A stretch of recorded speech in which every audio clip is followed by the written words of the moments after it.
사실 뭐 애플의 주식을 애플이 상장한 이후에 어제까지 그래프를 보시면 J커브예요. 굉장히 가파르게 한 지난 10년 동안 올라간 그런 그래프인데, 재미있게도 이제 멀리서 보면 그런데 사실 가까이서 보면은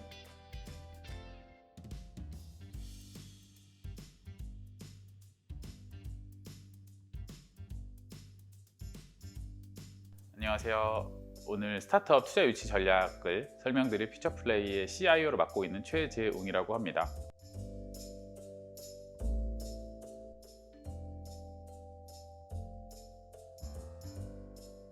오늘 이 스타트업 투자 유치 전략에 대해서 설명하기 앞서 일단 목차를 좀 설명을 드릴게요. 스타트업이 무엇인가에 대해서 수업을 들으시는 분들과 제가 좀 같이 정의를 한 다음에 그 스타트업에 대한 투자 유치 전략과 그리고 그 투자 유치를 위한 IR 자료 작성을 어떻게 하면 좋은지에 대해서 그 순서대로 제가 말씀을 드리도록 하겠습니다. 그럼 이제 스타트업이 무엇인지에 대해서 오늘 이제 이 강의를 들으시는 분들과 제가 좀 정의를 내려야 될 것 같은데요. 아마 이 수업을 들으시는 분들 각각 다 다른 스타트업의 정의를 가지고 계실 거예요. 제가 여태까지 이런 관련된 수업을 하면서 늘 말씀드리는 게, 어떤 스타트업 정의를 가지고 계신지 여쭤봐요. 그러면 다들 뭐 적게 소규모로 시작할 때, 아니면 굉장히 빠르게 성장을 하고 있어서, 아니면 남들이 안 하는 일을 하고 있어서 다 제각기 다른 정의를 가지고 계신데, 사실 뭐 정의가 맞고 틀리고는 없는데, 오늘 제가 이 말씀을 드리면서 저희끼리 정의를 내리기 위한 스타트업은 다음과 같습니다. 어떤 회사가 있는데요. 그 회사가 빠르게 성장하게끔 설계가 되어 있는 회사를 저는 스타트업이라고 좀 정의를 하고 싶고요. 저희가 이제 스타트업이라고 했었을 때는 보통 뭐 J커브로 성장하는 그런 회사를 생각을 하실 거예요.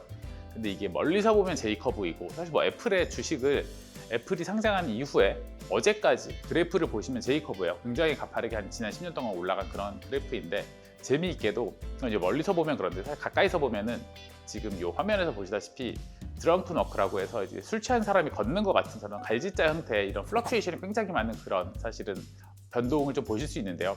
이렇게 사실 스타트업들이 대부분은 시작을 하게 됩니다. 어떻게 해야 될지 모르는, 하지만 무언가는 하고 있는 그런 시기가 좀 있고요. 그 다음에 프로덕트 핏이라고 해서 어디로 가야 될지는 좀 찾았다, 어떻게 하면 될지는 찾았다고 하는 소위 말하는 이제 프로덕트 마켓 핏을 찾는 그런 단계가 좀 있습니다.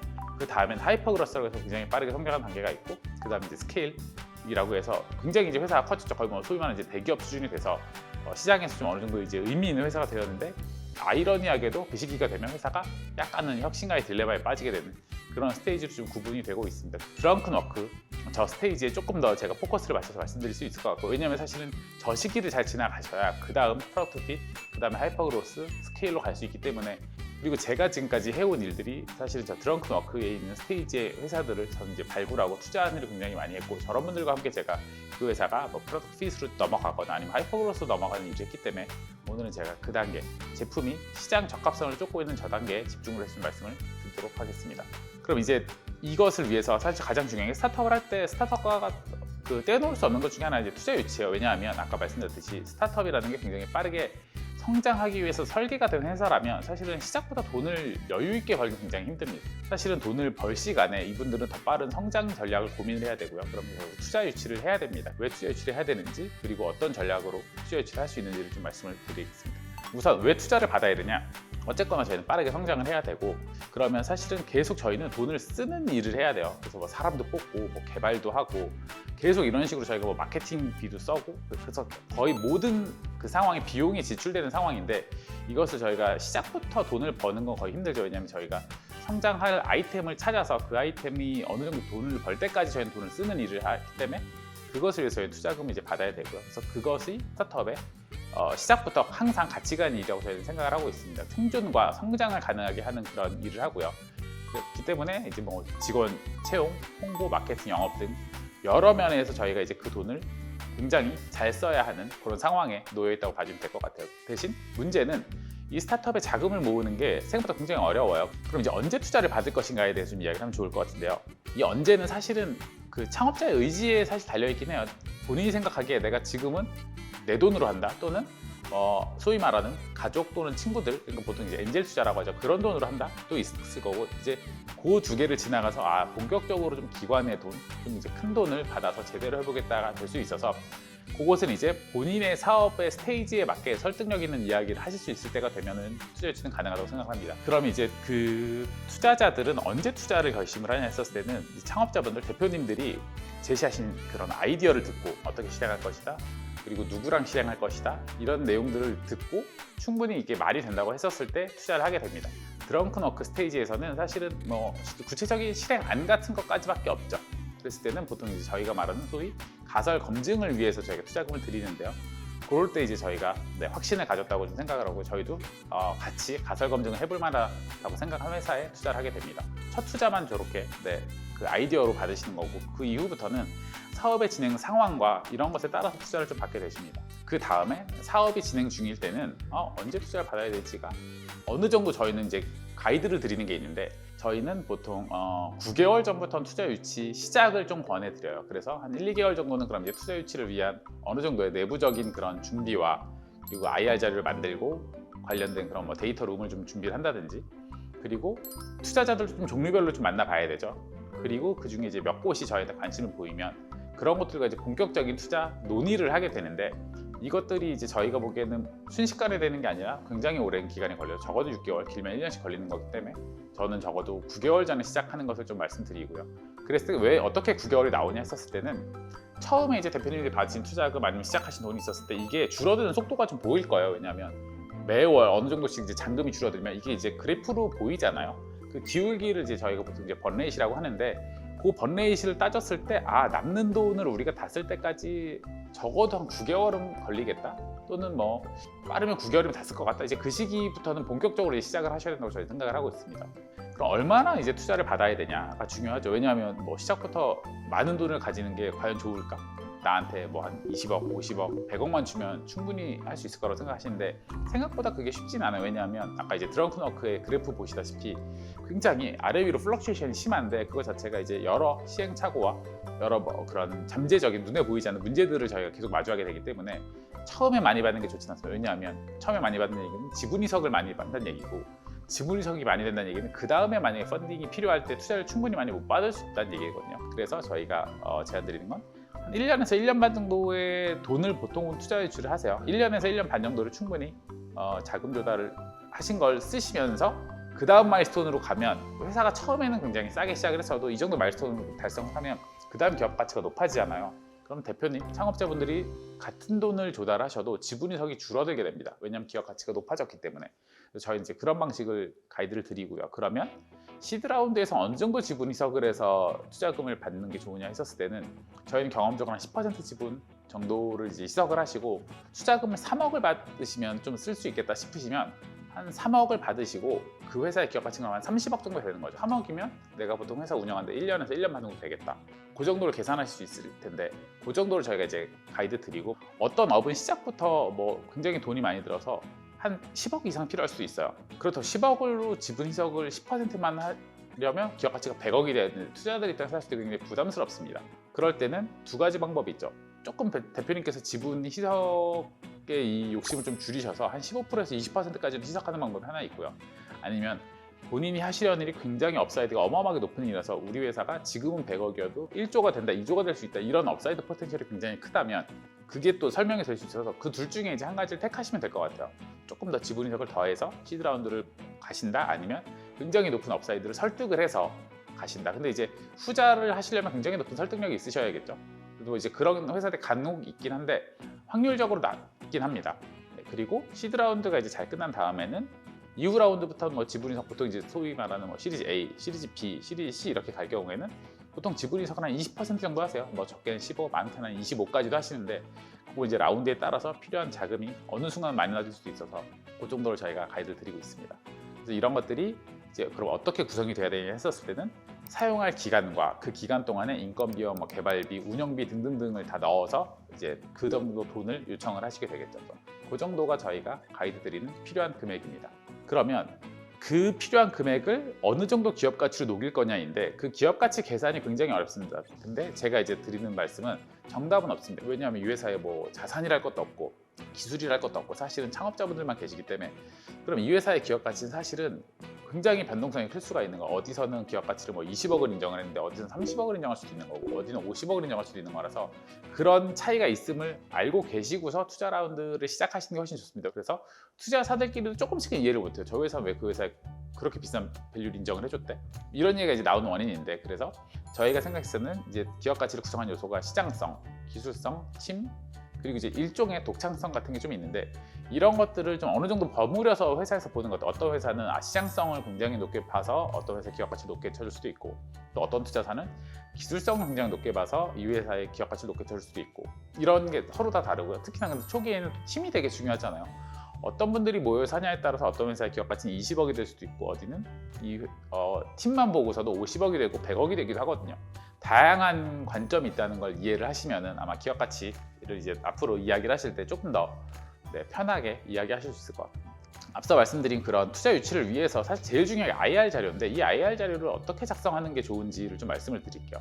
저는 이제 1년에 IR 자료를 많게 보면 한 1000건 이상의 IR 자료를 보는 것 같아요. IR 자료 두 종류가 있습니다. 하나는 제가 읽기 편하게 작성이 되어 있는 IR 자료가 있고요. 하나는 대표님이 하시고 싶은 말씀을 잔뜩 넣어놓은 IR 자료가 있어요. 근데 사실 제 입장에서는 전자가 훨씬 좋죠. 왜냐하면 제가 보기 편해야지 제가 빨리 보고 판단을 하지, 이 팀을 만나야겠다 말아야겠다를. 그래서 그런 것들을 제가 좀 이제 가이드를 해드리기 위해서 이 페이지를 좀 넣었고요. 그리고 거기서 저 1번부터 10번까지 디테일한 내용들이 사실 두 내용은 거의 비슷해요. 그리고 이 내용만 사실 있으면 저희들이 이제 투자 검사할 때 굉장히 쉬워지거든요. 이런 위주로 작성해 주시는 거를 이제 제안을 드리고, 이것 이외에 다른 더 대표님께서 하시고 싶은 말씀이 있으시면 저 뒤에 어펜딕스로 넣어주세요. 이 앞에 내용은 제가 보기에 눈으로 읽으면 한 2, 3분 정도에 읽을 수 있는 내용, 그리고 대표님이 피치를 하실 때는 한 15분 정도 피치하실 수 있는 내용이면 충분하다고 저희는 생각을 합니다. 그럼 이제 이 중에서도 조금 더 중요한 것들을 위주로 설명을 드리겠습니다. 사업 타당성을 결국 보는 사람들이잖아요, 투자 심사이란 분들이. 그랬을 때는 가장 중요한 거는 이 스타트업이 풀려는 문제가 무엇인지부터 시작을 합니다. 이 문제를 창업자분들이 발견을 하셨고, 왜 이 문제를 해결해야 되는지, 그리고 이 문제가 어떤 문제인지를 좀 보여주시면 좋아요. 그래서 당연히 문제의 크기가 크고 난이도가 높은 문제면 좋죠. 그래야지 이 문제는 비싼 문제일 수 있고 아니면 돈을 많이 버는 문제일 수가 있으니까. 또 하나는 참여자들이 다수가 겪고 있는 문제가 훨씬 좋습니다.